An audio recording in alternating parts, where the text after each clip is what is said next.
മക്കളെ ആദരവിസാണ് കേട്ടോ. ഇന്ന് നമ്മൾ ഏത് ആക്ടിവിറ്റിയാണ് ഡിസ്കസ് ചെയ്യാൻ പോകുന്നത്? യെസ്, ജീവചരിത്രക്കുറിപ്പ്. ജീവചരിത്രക്കുറിപ്പ് എന്ന് പറഞ്ഞാൽ എന്താണ് നമ്മൾ ജീവചരിത്രക്കുറിപ്പും ആത്മകഥയും എല്ലാവർക്കും മാറി മാറി പോവാറുണ്ട് അല്ലേ? മിസ്സിനൊക്കെ എപ്പോഴും മാറുന്നൊരു സംഭവമായിരുന്നു ജീവചരിത്രക്കുറിപ്പ് ആത്മകഥയും. എന്തായിരുന്നു ജീവചരിത്രക്കുറിപ്പ്, എന്തായിരുന്നു ആത്മകഥ? എടാ, ആത്മകഥ എന്ന് പറഞ്ഞാൽ നമ്മൾ നമ്മുടെ കഥകൾ തന്നെ എഴുതുന്നതിനെയാണ് ആത്മകഥ എന്ന് പറയുന്നത്. എന്നാൽ ജീവചരിത്രം എന്ന് പറഞ്ഞാലോ, നമ്മൾ മറ്റുള്ളവരുടെ കാര്യങ്ങൾ പഠിച്ചിട്ട് അവരുടെ കഥ പഠിച്ചിട്ട് നമ്മൾ എഴുതുന്നതിനെയാണ് ജീവചരിത്രക്കുറിപ്പ് എന്ന് പറയുന്നത്. സെറ്റാണല്ലോ. ഇനി ജീവചരിത്രക്കുറിപ്പ് എന്താണ് നിങ്ങൾ മറക്കാൻ പാടില്ല കേട്ടോ. നമ്മുടെ എക്സാമിന് വരാൻ ചാൻസ് ഉള്ള ഒരു ചോദ്യമാണ് എന്ത്? ജീവചരിത്രക്കുറിപ്പ്. പ്രശസ്ത ചിത്രകാരനും ശില്പിയുമായ ആർട്ടിസ്റ്റ് നമ്പൂതിരിയുടെ ജീവചരിത്രക്കുറിപ്പ് തയ്യാറാക്കി നോക്കിയാലോ. വാ, ആദ്യം നമ്മൾ ജീവചരിത്രക്കുറിപ്പ് എഴുതുമ്പോൾ ആരെ കുറിച്ചിട്ടുള്ള ജീവചരിത്രക്കുറിപ്പാണ് എഴുതുന്നതെന്ന് വെച്ചാൽ അവരുടെ പേര് നന്നായിട്ട് കുറച്ച് വലുപ്പത്തിൽ നമ്മൾ ഹെഡിങ് ആയിട്ട് കൊടുക്കണം കേട്ടോ. പിന്നെയോ അദ്ദേഹത്തിനെ കുറിച്ചിട്ട് നമുക്ക് അറിയാവുന്ന കാര്യങ്ങളൊക്കെ വാരി വലിച്ചെഴുതാതെ കറക്റ്റ് ആയിട്ട് എഴുതുക. കേരളത്തിലെ പ്രശസ്തനായ ചിത്രകാരനും ശില്പിയുമാണ് KM വാസുദേവൻ നമ്പൂതിരി അഥവാ ആർട്ടിസ്റ്റ് നമ്പൂതിരി.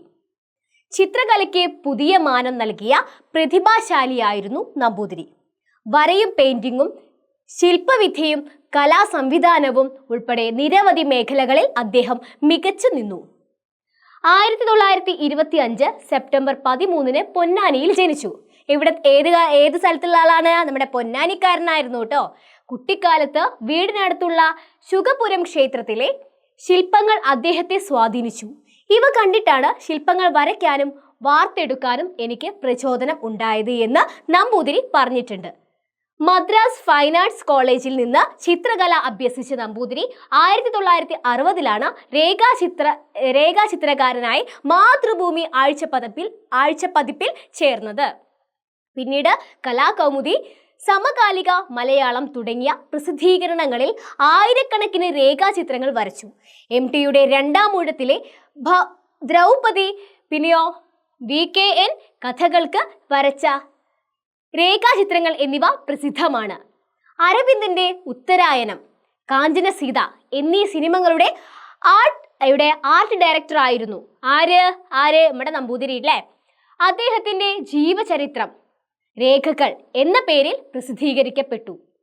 2023 ജൂലൈ 7 97 വയസ്സിൽ അദ്ദേഹം അന്തരിച്ചു. അപ്പോൾ നമ്മൾ നമ്പൂതിരിയെ കുറിച്ചിട്ട് ഇത്ര കാര്യങ്ങൾ ഉൾപ്പെടുത്തിക്കൊണ്ടാണ് അദ്ദേഹത്തിന്റെ ജീവചരിത്രം എഴുതിയിരിക്കുന്നത്. ഇതേപോലെ നിങ്ങൾക്ക് ഇദ്ദേഹത്തെ കുറിച്ച് തന്നെ നിങ്ങൾക്ക് എക്സാമിന് വരുന്നല്ല മിസ് പറഞ്ഞത്. അപ്പം ഒരു ജീവചരിത്രക്കുറിപ്പ് വന്നു കഴിഞ്ഞാൽ അത് ഏത് രീതിയിൽ എഴുതണം എന്നുള്ളതിന്റെ എക്സാമ്പിൾ ആയിട്ടാണ് മിസ് ഇപ്പം ഇദ്ദേഹത്തിന് ഇവിടെ പറഞ്ഞിരിക്കുന്നത്. അപ്പോൾ മക്കളെ, ഒരു ജീവചരിത്രക്കുറിപ്പ് വന്നു കഴിഞ്ഞാൽ അത് ഏത് രീതിയിലാണ് എഴുതേണ്ടതെന്ന് മനസ്സിലായല്ലോ. അപ്പോൾ സംശയങ്ങളോ എന്തെങ്കിലും കാര്യങ്ങളോ ഉണ്ടെങ്കിൽ മിസ്സിനോട് ചോദിക്കാം കേട്ടോ.